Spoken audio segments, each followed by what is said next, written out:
পাগলাথানা বিএনপির সাবেক সম্মানিত সদস্য ছিলেন আপনি এবং মশাখালী ইউনিয়নের সাবেক মেম্বার ছিলেন এবং আপনি ধানের শীষ প্রতীক নিয়ে আপনি কাজ করতেছেন এবং বাচ্চু ভাই ধানের শীষের প্রতীক পেয়েছে। আপনি মশাখালী ইউনিয়নের বিভিন্ন জায়গায় এবং বিভিন্ন স্থানে, হ্যাঁ, হাটে বাজারে বিভিন্ন জায়গায় আপনি ভোট চাচ্ছেন এবং বাচ্চু ভাইয়ের জন্য দোয়া চাচ্ছেন। আপনি কেমন সাড়া পাচ্ছেন ভোটারদের কাছ থেকে? সেখানে ব্যাপক সাড়া পাচ্ছি সাধারণ জনগণের।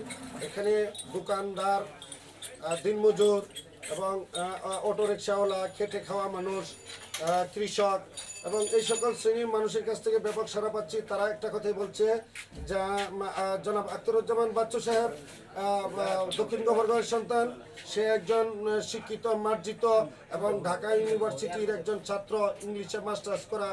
তাকে আমরা নম্র ভদ্র মানুষ হিসেবে, আমরা এক দক্ষিণের মানুষ হিসেবে আমরা তাকে ভোট দিব।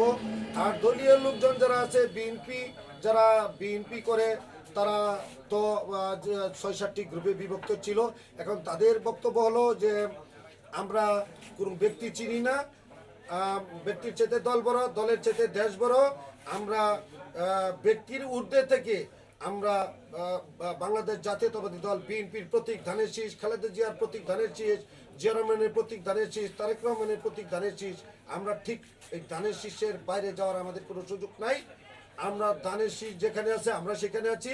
সেই মোতাবেক 12 তারিখে আমরা সপরিবারে সকলকে নিয়ে দলে দলে যাব, সকাল সকাল যে ধানের শীষে ভোট দেব, সেই কথাই জনগণের কাছ থেকে পাচ্ছি।